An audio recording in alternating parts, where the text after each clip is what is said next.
Hi guys, Marno here from eGolf Megastore. We are today at the track at Meydan to talk about a newly launched driver, the Cobra Speedzone. This would be a straight replacement for the Speedback F9. Now the Speedback F9 in 2019 to me was a driver to beat. It just exceeded all the limits. It was a great cost price, and it's just a really forgiving driver in general. Now this definitely has to beat the previous one, obviously, in order to make this worth the change for the people that already got the F9. But I tell you what, from my reviews that I've done, testing that I've done, it's good. It's really good. Now let's quickly talk about the driver itself. First of all, it comes in two different models. It's got the Cobra Speedzone driver, the SZ, and then you get the Speedzone Extreme. Now the Speedzone Extreme driver is a slightly bigger profile head. I don't have it actually with me right now, but slightly bigger profile head, slightly for the more higher handicapper and someone who's looking to get slightly more distance, higher ball speed. But this is the one that I've tested. So I'm going to talk about the little changes, the technology changes with the Cobra Speedzone to that of the F9. First of all, let's talk about this change that we can see in front of us. They got the CNC milled face. Now that's not something new to Cobra. They had it in the previous generations, but they've introduced the CNC infinity face that actually wraps over the crown, over the edges of the driver. You'll see it. It's quite noticeably. It looked in the beginning to me probably not something I can get used to, but as I got on with it, got used to the driver being under the eyes, I definitely quite like it. Now if I look at something else, I feel a bit odd, but yeah, definitely some noticeable changes. The technology, because it's milled over, what Cobra can do, they can kind of precisely determine the thickness of the face, first of all, which is great for ball speed and keeping those ball speed numbers high, especially with the off-center hits. I think the best way we can explain it is if you, for instance, jump on a jumping castle at a kiddies party, you're not going to have nearly that rebound that you will get to that of a Olympic-sized trampoline, and especially when it comes to those off-center hits. So they've done really well with it. The second change is on the inside of it, they've got a titanium speed chassis. Now titanium, obviously everybody knows that, but it's light and it's very strong. So that because they can kind of strengthen the inside of it and making it lighter due to the titanium, they're taking weight away, being able to distribute it to different parts of the driver. That combined with the 360 carbon wrap crown is obviously making it very lighter and stronger, but also really enhancing the stability of the driver through impact, which is a great asset to it because they've moved the weight obviously low and back in this driver in order to get that higher launch, enhancing that higher launch, but also maintaining a lower spin rate. And I think that is key to having a great driver, is getting a high launch, low spin combination. Now, what they've also done is they've got obviously the swappable weight at the bottom. They've got a 14 gram in the front and a 2 gram at the back that you can obviously manipulate going back and forward.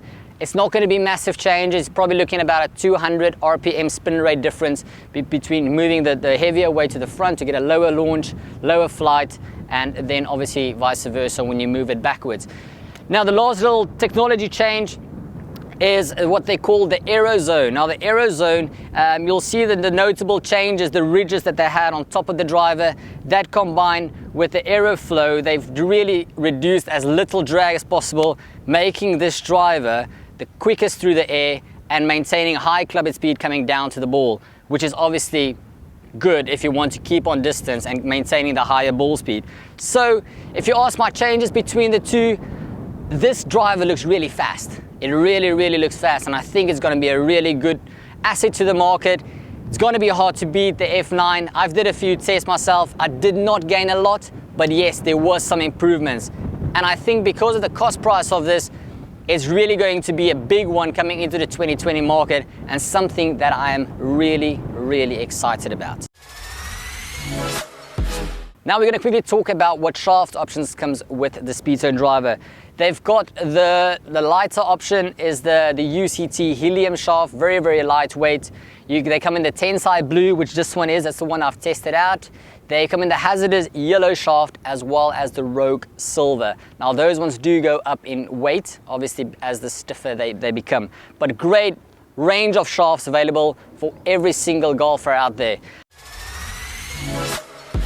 I'm quickly going to touch on the Speedzone 3-wood.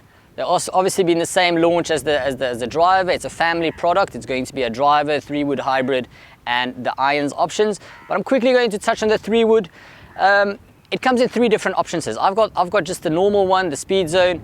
Apparently I don't have it with me. I haven't done any reviews on it, but there's a Speedzone Tour coming out that is more based on, you know, your slightly lower handicapper, people that want to reduce the spin, launch angle, and then you get the Tour Big version, of the Big Tour version. That is a slightly bigger profile head, somebody that's going to launch the ball slightly higher, making it kind of like another option from the tee, really. Not saying it's a driving option or a driving 3-wood, but it's just something additional, slightly lower profile, really enhancing a bit more distance as well, and ball speed.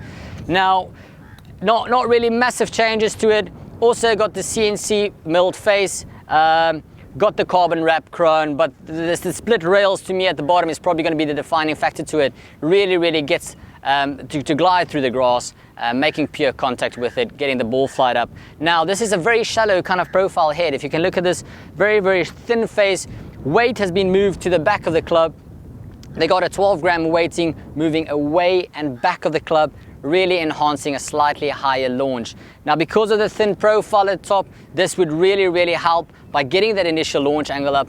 And I think that is something probably that most people struggle with 3-wood, is really to get that launch and that carry distance going. So yeah, I think it's going to be a good asset. I think it's a good combination between driver and 3-wood, something that I would definitely put in the bag, and I can't really wait to go and try this out on the course. Really looking forward to it, and yeah, I think it's going to be an absolutely game changer in the 2020 season. I've tested it, and to be fair, my honest and my personal opinion to it, I like it. I really like it. It's a very clean looking driver. I like the cosmetics on the top, little Cobra sign at the top of the crown, really to get ball position really well. But overall, very happy with it. I cannot recommend this more than I am doing right now. So it's going to be a game changer. Please come down to any eGolf Megastore.